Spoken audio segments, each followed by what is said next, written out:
All right, later in the program, we're going to be talking to, Carl and Joan Robinson. They've got an interesting take on supplements that you're going to want to hear about, specifically on 4 supplements that they say are harmful to the body. That's kind of interesting. That caught my attention when their PR firm asked me if I wanted to interview Carl and Joan Robinson. We'll be talking to them at the bottom of the hour. In our second segment, we'll take your phone calls at 855-660-4261. We'll take those in our next segment, our second segment. I want to continue with our discussion on eye health, peptides, degenerative eye disease, specifically about age-related macular degeneration, age-related, or AMD as they call it, age-related macular degeneration. There's 2 kinds of AMD. Macular degeneration. The first is the most common kind. It's called dry AMD. If it progresses, it can involve the formation of blood vessels and scar tissue, and ultimately it can lead to blindness. That's called wet macular degeneration. 90%, however, of AMD, of age-related macular degeneration, is the dry form. It has to progress, has to become really severe for you to go into wet macular degeneration, which can lead to blindness.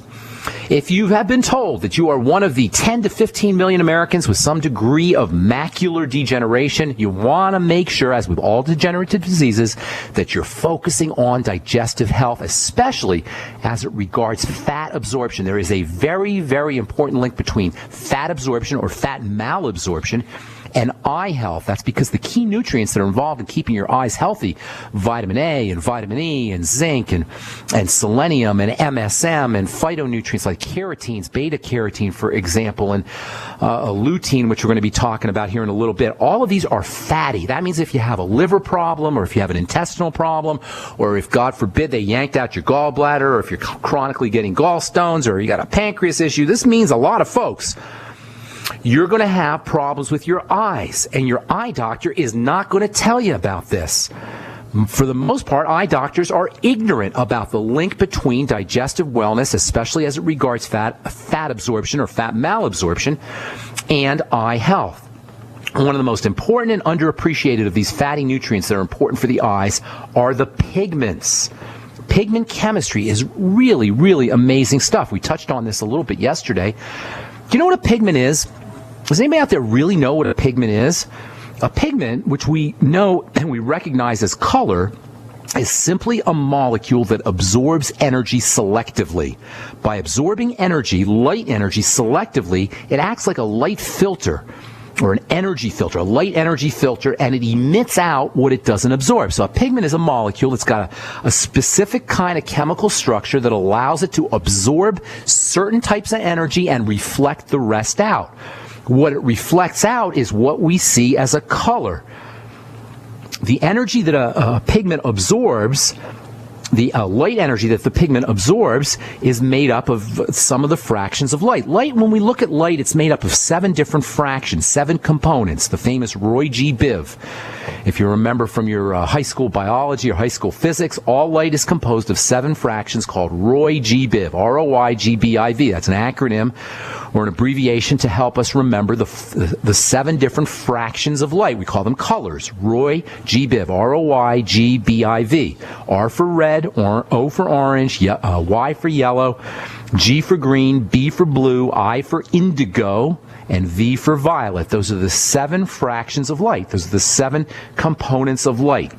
Black light, black, or the color black, absorbs everything. The color white absorbs nothing. And in between, we have different fractions of light that are absorbed. A pigment is something that will absorb certain fractions of that light and reflect others. For example, a pigment that will absorb everything but green, it will absorb red and orange and yellow and blue and indigo and violet, will reflect green, and we'll see it as being green. If we see a pigment that looks orange, that means it's absorbing everything but orange. If we see something that looks yellow, it's absorbing everything but yellow. If we see a pigment that's absorbing, or that shows up as violet, that means it's absorbing everything but violet. That's how pigments work. You can think of pigments as little light magnets. With each pigment molecule functions as a magnet for a specific fraction of light.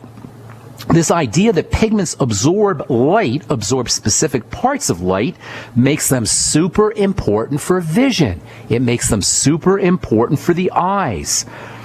We see all our colors, this amazing reality of ours. We see all the colors in this visual world of ours via pigments absorbing specific things and reflecting other things. Pigments in the eyes absorbing specific fractions of light and then reflecting other fractions of light. And that makes pigments and eye health super, super, super important. The eye is packed with pigment cells, or cells that have pigments in them. Specifically, we have cells in the eyes called rods and cones. Some of you may have heard of those terms, rods and cones. And these rods and cones contain pigment cells. Most of these pigment cells are located in the cones. Some are located in the rods. And a vast majority of these pigment cells, these cones, are located in the center part of the eye, especially in an area called the macula. Rods, for the most part, are involved in night vision. They only have one pigment. Cones, on the other hand, have three pigments, and that makes the cones, really, really important for color vision and for sharp daylight vision, as opposed to the rods, which are more involved in night vision and dim light vision. All right, I'm Pharmacist Ben. You are listening to The Bright Side on the Genesis Communication Network. We're coming back at you with more good health information right after this. Don't go away.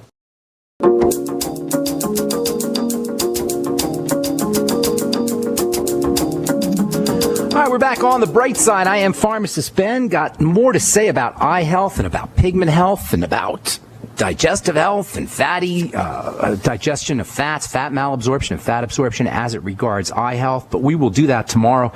Except I just want to say, make sure you eat your pigments, folks. Make sure you eat your reds and your yellows and your greens. Eat the rainbow, especially when it comes to when it comes to vegetables. You can also eat the rainbow, or at least eat some pigments in non-vegetable form. We'll tell you what I mean. I'll tell you what I mean tomorrow when we continue talking about degenerative eye disease and digestive health and nutritional supplements. We'll do that tomorrow on The Bright Side. Time to hit our phones, 855-660-4261. In the bottom of the hour, we're going to talk to Carl and Joanne Robinson about 4 supplements that you want to be careful with. 4 supplements that they call hazardous, actually. And that'll be at the bottom of the hour. Time to hit our phones. Let's go to California. Welcome Ahmad to the program. What's up, Ahmad? How you doing? Pretty good, Ben. How are you? Doing well. How can we help you? I have just one question, really. I'm trying to follow the paleo diet as best as I can, but I keep hearing, and I'm trying to do as much research on it and see what's good, what's not good, and I keep hearing, I keep seeing a lot of areas where they keep saying dairy and red meat to not use it, and some places they say to use it. What would you say? And when I mean dairy, I would say be careful. Any fad diets, and paleo, the word paleo, when you hear it associated with diet, is a classic example of a fad diet. What you want to do is you want to make sure that you're eating clean, you're eating less, and you're eating carefully. There's no hard and fast rule about dairy and meat. None. So if anybody tells you don't eat dairy, don't eat meat, in my opinion, they don't know what the heck they're talking about. There's lots of great things in dairy, but you got to do it carefully. There's lots of great things in meat, but you got to do it carefully. Meat can be a powerfully important food. It's loaded with nutrients, but if you eat McDonald's, you eat hormone-filled meat or antibiotic meat or supermarket type of meat, you're not going to get you may get some of the benefits associated with the meat, but you're also going to get a lot of the problems that are associated with meat. Meat, as it turns out, is a little bit difficult to process. So if you have any digestive problems, you have intestinal problems, you're not making enzymes, for example, you're not making stomach acid, you have pancreatic problems, you're probably better off not eating a lot of meat. Likewise with dairy. If you have dairy allergies, and many people do, many people have a problem processing the protein casein, C-A-S-E-I-N, which is in dairy. So as wonderful as dairy can be, if you got problems with casein, you probably shouldn't be eating dairy. And that's why you can't say, well, I'm just going to eat paleo, because paleo means you eat like our caveman ancestors ate. And our caveman ancestors didn't have to deal with the same kind of food processing problems that we have to deal with. So I'm not a big believer in eating paleo or following any kind of fad diets. What I tell people is eat less and eat carefully. Those are the 2 most important things when it comes to food. Eat less. You don't need a lot of food. Your stomach's only as big as your fist. So in order to fill your stomach up completely, which you don't really need to do, you only need a couple of, whatever your fist is an amount of food, maybe a half a sandwich or so. But you don't even need to fill your stomach up. You can just have your stomach, a little bit of food in your stomach, and you'll be satisfied. Try this the next time you're super duper hungry. And that's really the only time you should be eating, is when you're really, really hungry. Not when you think you're hungry, but when you're really hungry.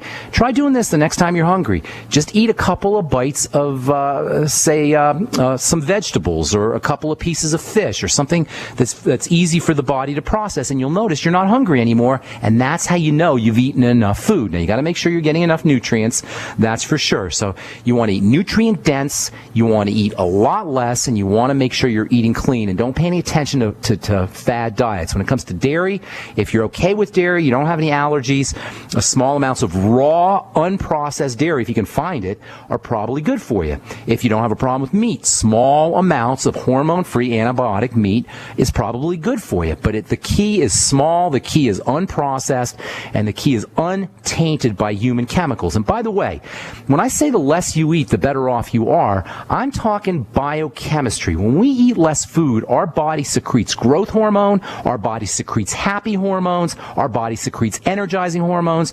If we have any kind of inflammatory disorders, when we don't eat, the inflammation goes down. There's actually a hormone called ghrelin, Grelin, that's been in the news. It was on the Drudge Report today, because scientists are now looking to vaccinate people against post-traumatic stress syndrome by stimulating this hormone, ghrelin. It turns out that ghrelin is a hormone that goes up when you don't eat. When you fast, ghrelin levels go up and your stress levels drop. When your ghrelin levels go up in response to appetite suppression or fasting, your inflammation symptoms go down as well. And this is stuff we talk about on the bright side all the time. Well, now scientists are trying to activate fasting hormones like ghrelin via vaccination to eliminate post-traumatic stress syndrome. Well, you don't need a vaccination. You don't need a doctor. You don't need a scientist to activate ghrelin to reduce stress, post-traumatic stress or otherwise. Just fast. Just eat less food. And of course, that also implies, fasting and eating less food implies that you get yourself on a good nutritional supplement program, because you need to make sure that you're supplementing. So, Ahmad, that's a long version. That's a lot of, that was a long answer for your question. I don't believe in any kind of fad diets. Bottom line, eat less, eat clean, eat unprocessed, and eat nutrient dense. Does that help you, my man? That's perfect. I don't like the calorie count, but if I wanted to keep it just so I just eat minimal amount of calories, just to go by your satiety.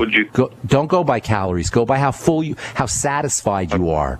And it doesn't take a lot. It doesn't take a lot to make you satisfied. You want to be satisfied. You want to feel like you don't have to go out and get foods. And that implies nutrient density, making sure that you're getting plenty of fats in your food and plenty of vitamins and minerals in your food, and supplementing if you need to. Thanks so much, Alma. Got to move on, buddy.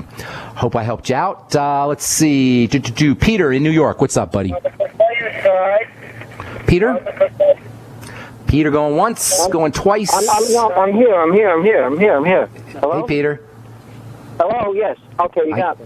I got you. What's up?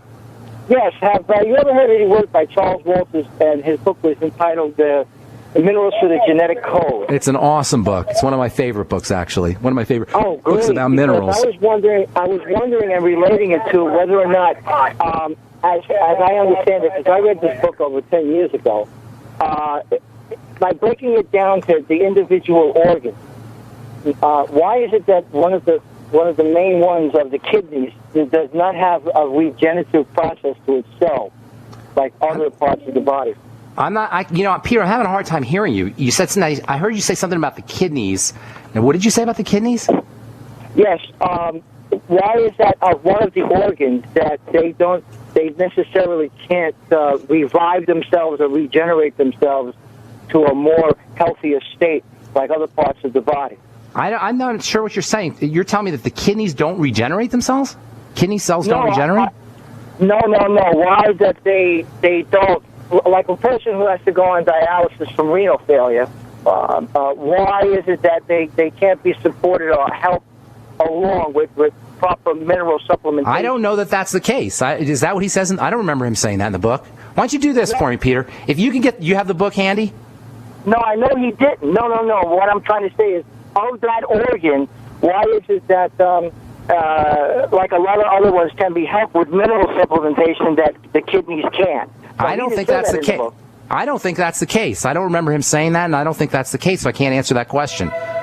Peter, I've got to move on, buddy. I'm not really clear on what you were asking me, but I don't think that's the case. The kidneys are like any other cells in the body. They can heal themselves, they can regenerate themselves. You got to make sure you're giving them the raw materials. By the way, even though some cells don't necessarily completely regenerate themselves, but the components of the cells always regenerate themselves. All right. Got to move on. We're coming back with Carl and Joan Robinson, and they're going to tell us about 4 supplements that you got to be really careful with.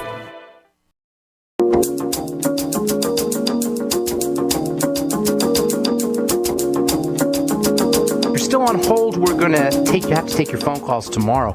I apologize for that. We have a guest coming up. A couple of guests coming up. Those of you who listen to The Bright Side on a regular basis or even occasionally, or if you've heard me speak over the years, know that I'm a big proponent of using nutritional supplements. The Bright Side program is a nutritional supplement program. In my opinion, if you don't supplement your diet with vitamins and minerals and essential amino acids, essential fatty acids, you are missing out on a key opportunity to give your body what it needs to do its work. It's just flat out impossible, in my opinion, to get what you need in terms of vitamins, minerals, aminos, essential fats by simply eating a, quote, good diet, unquote. Based on everything I know about biochemistry and about nutrition, about how the body works, it is my firm belief and educated opinion that to be maximally healthy, you got to get yourself on a good nutritional supplement program like the Mighty 90, the 90 for Life program designed by Doc Wallach. Which is why I was so blown away by a letter that I got from a PR firm a couple of weeks ago asking me if I want to interview a couple of folks who have a message about the negatives associated with nutritional supplementation. Now, I have to say, when I first heard about Carl and Joan Robinson, who bill themselves as health educators, and when I first heard about their take on 4 hazardous supplements, I got a little excited, got a little upset. I gave the PR firm a quick call, said I got to talk to these guys, and we're going to make this an adversarial, contentious interview, which I usually don't do. But as I read further into their work, I got to thinking that these guys were not 100% off base. They got some points, some very valid points to make. But we're going to give Carl and Joan their opportunity to explain what they mean when they say, quote, there are some supplements, even when labeled natural, that can be harmful to our bodies, unquote. So without further ado, please welcome to the Bright Side health educators, Carl and Joan Robinson. Good morning, guys. Good morning, Ben. And Greetings. Good morning to you. Good to talk to you. 4 supplements that you got to be careful with. First of all, tell our listeners about what are the 4 supplements, then we'll get into each one individually. Well, vitamin C is one. And what I want to make real clear here is we're not anti-supplement. We're just, let's use these supplements in a rational fashion. And it is important that we understand that a supplement be from as natural a source ingredient as possible. Boy, Ben, are we with you on that? Absolutely. Yeah. You cannot get it all from your diet. I'm a clinician. Even a healthy diet. I'm a clinician, so a lot of my work is based on my clinical experience. So you have vitamin C, you've got calcium, you've got vitamin A, and the antacids we want to talk about because a lot of people are using them like a supplement for calcium. Because the darn antacid companies are advertising that this is a good source of calcium supplementation. Do you know antacids are the best-selling over-the-counter drug in the country, maybe even in the world? People are taking antacids like they're going out of stock. I do know that. Now let me talk about the antacids real quick. So the drug companies, the companies that make antacids, are indeed advertising these things as a source of calcium. What's the problem with that? Well, first of all, it's an insidious source of calcium because it alkalizes the stomach. The whole thing is to anti-acid, because the stomach is perceived to be too over-acid, so we're going to chemically shift it. Well, that's a dangerous thing to do because it can actually result in a very serious condition that can be life-threatening. Now, and I'm talking about antacids here that are not just calcium. They have other super buffering agents that shift the stomach away from its natural balance. So if you take you're messing digestion in a negative way. I mean, keeping you from digesting is going to have a cascading effect on the rest of your health. On the pancreas, on the liver, on the intestines, etc., nutrient absorption, etc., correct? Absolutely. Absolutely. Now, how about if you take an antacid after you have a nice steak dinner? What's up with that? What are the implications there? Your steak is just going to go through your stomach half digested. You have to have those very powerful digestive enzymes, which can run down, and the digestive juices that can get down to a pH of 2.5. Very, very acid, required to break up those protein chains into simpler amino acids that can get into the bloodstream. You take an antacid, just consider that great steak, no longer being nutritionally viable. How about even worse? It's sitting in your intestine and rotting. That's the point. It goes from fermenting, which is a healthy process in the digestive tract, to putrefaction, which is like a sewer. Right. So you have a sewer in your intestine if you take an antacid after your hamburger or steak or high protein, whatever. Absolutely. All right. So now, is there any time to take an antacid, a Maalox or a prescription antacid? Is there any benefit, or is there any time that somebody wants to do that? In your opinion, as a clinician, Ben, speaking as a clinician, there might, and I really say that with a lot of caution, there might be acute instances where that might be necessary, but for the most part, no. There are herbs and other things that can be taken that give as great a benefit without the downside for adjusting maybe an over-acid stomach, meaning that the acids have usually gotten too high in the stomach and they're pushing against the esophagus area there. Now, so you take herbs. Go ahead. Can you even absorb? I'm going to let you go. I'm going to let you go there, Carl. Okay. You can take herbs or certain kinds of fiber-rich foods that will actually pull that food that's sitting too high in the stomach and pull it back down to the bottom where it can properly digest. That's what most acid indigestion is that the food's just not dropping down into the lower part of the stomach quick enough or efficiently enough. Diet is the best way to get that to happen, not drugs. Now, can you even absorb the calcium without acid? If you take an antacid that has calcium in it and you suppress your acid, isn't that going to affect how the calcium is absorbed? Exactly. And now that brings us to the point. And this is the one thing that I'm really clear on. I don't believe there's a need for quote-unquote calcium supplementation. Take a look at the American diet. Grains, breads, pastas, all the milk that's being drank. Just loads and loads of calcium. Our problem is we're not absorbing our calcium. And why? Maybe it's because of all the antacids that are being taken. Maybe it's because the food's not got enough of a mix in it that it's too bland and it's suppressing the uptake of the calcium. And there's strong evidence to show that if you take too much calcium, it will actually suppress the uptake of calcium. Why? Because it makes the stomach too alkaline. That's interesting. Now, would you suspect that people are we have a bigger problem with too little stomach acid production, hypochlorhydria, than too much acid production? No, I wouldn't say that. What I would say is that we have a problem with when that stomach acid is being produced, because it goes through a cycle. When you taste something or smell something, it actually stimulates the digestion, and that starts the production of the hydrochloric acid. And that usually happens about 15, 20 minutes before eating. And then that hydrochloric acid production shuts down about the end of the meal because it is at peak. And as the food's going in, it's getting digested. So I don't think it's so much that too much or too little is being produced as much as it's off schedule. You know this from biochemistry and physiology. Remember those studies? Well, specifically, what are you talking about? Which studies? The studies that we have in college, and in high school, how the varying systems of the body work on a cycle. Oh, the timing. Everything works on a cycle. Yeah, I like to think of a car wash. How the car goes through the different the tunnel, and different kinds of different fluids get squirted, and different brushes come out, all in a kind of in a circular fashion. I think that's what you're talking about, correct?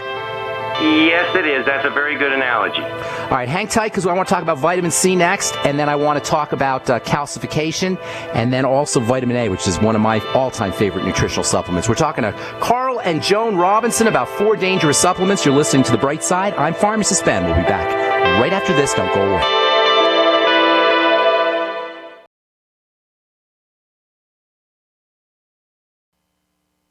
America's #1 source for independent talk radio for over a decade. We are the GCN Radio Network.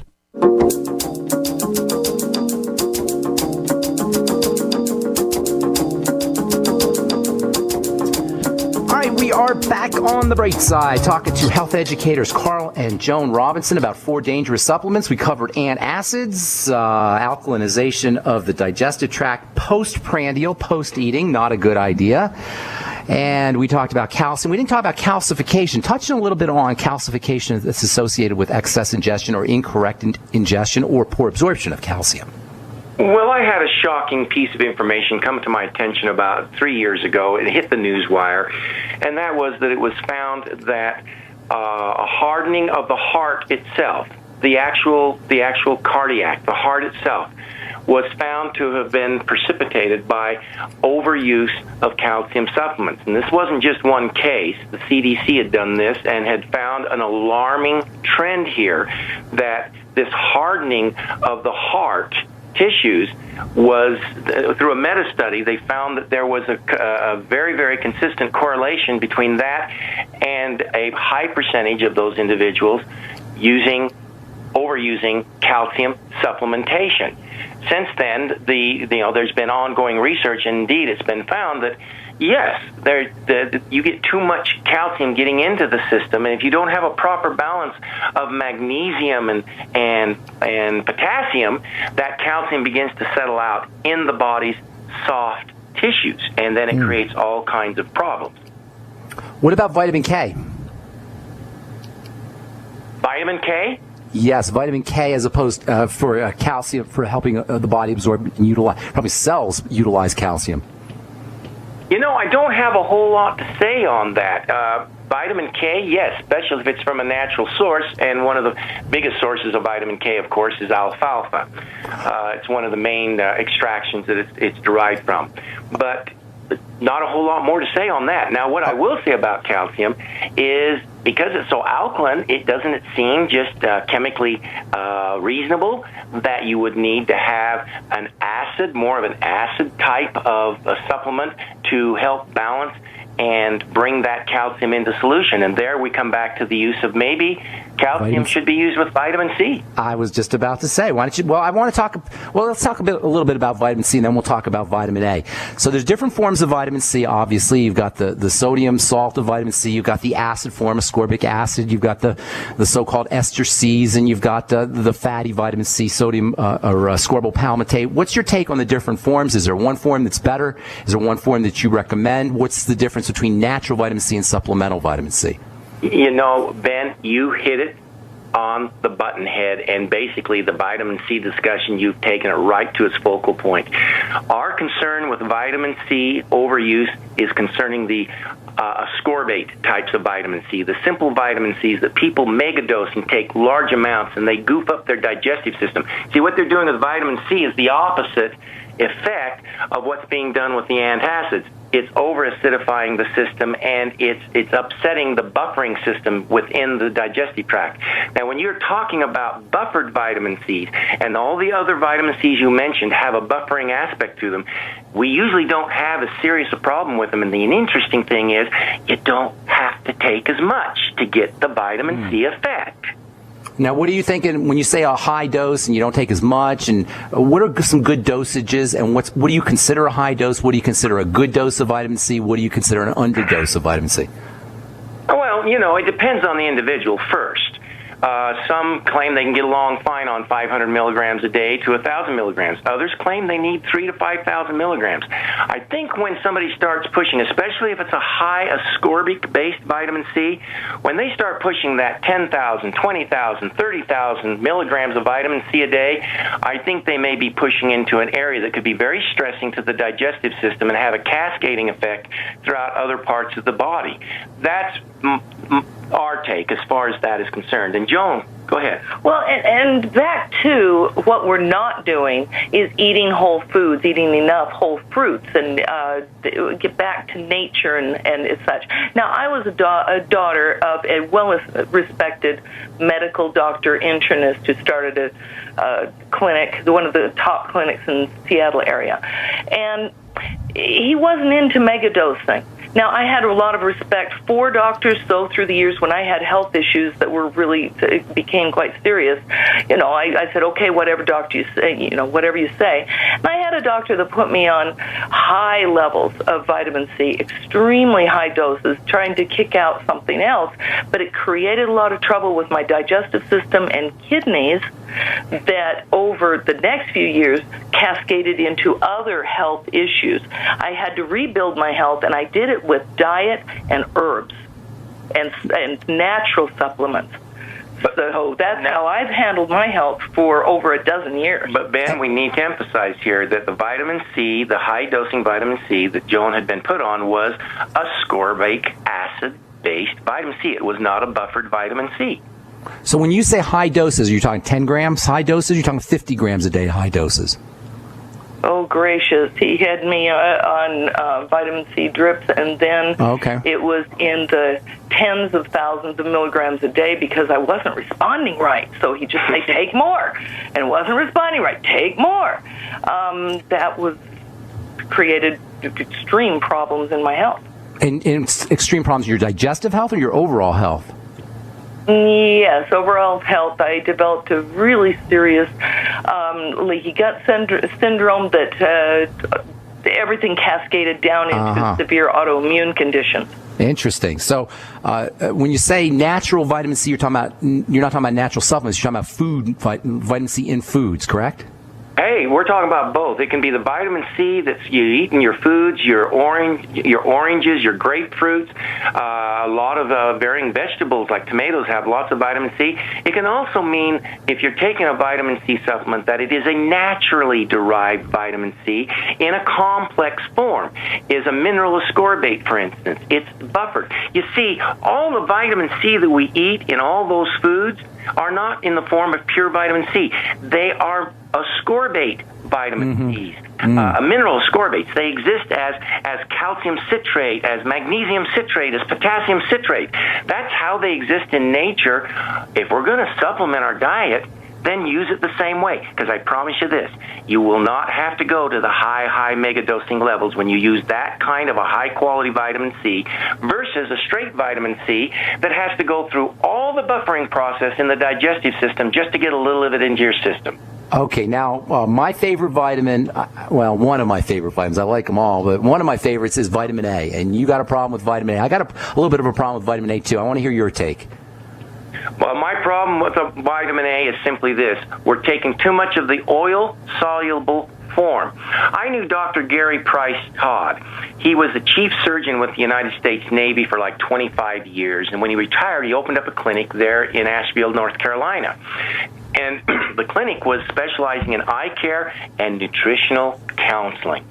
He had found, when he was in the Navy, with dealing with eye health, that those who ate a lot of foods that were rich in vitamin A, they of course, had better eye health. But what he found when he came out was he would recommend vitamin A supplements, the typical, oil-soluble vitamin A, and he wasn't getting the results that he said he should have been getting until he came up with the idea, wait a minute, foods don't contain vitamin A as pure vitamin A, they contain it as beta carotene. Beta-carotene, thank you. God, sometimes my brain gets a little lost here. But it's beta-carotene that the body in the liver converts into a form of water-soluble vitamin A. So he started recommending for his customers, his clients, to be using the beta-carotene as a supplement, yes. And what he found was he got better results, but still not quite what he needed. It's when he put his patients on both the water-soluble form of the provitamin A and the oil-soluble form of vitamin A, he started seeing miracles. So it's the kind of vitamin A that's being used that's very important. He also found consistently he did not have to have them take as high a dosage to get the effect, because he believed that the water-soluble and the oil-soluble working together actually had a synergistic effect once the liver started working with those nutrients. So you're saying take the vitamin A with beta-carotene? Absolutely. In his research, and he basically says, I will go to my grave stating you have to have both forms of vitamin A to really get the benefit, because he said, I can prove it in my eye health studies. You guys, we're out of time. World Health Organization. Go ahead real quick. We only got about 30 seconds. Oh, gracious. A third of the children of the world are vitamin A deficient. That's because of malnutrition. Now, the malnutrition doesn't mean necessarily starving. We have to eat better. We have to eat our greens and eat our yellows and eat our oranges. Love it. So what we're saying concerning vitamin A, why it can be a big... Well, I think we lost Carl and Joanne. It's hard on the liver. You got to have both forms of vitamin A. You guys, I wish we could talk more. We're just flat out of time. You've been listening to The Bright Side. I'm Pharmacist Ben. We'll be back tomorrow. Thanks for listening, guys.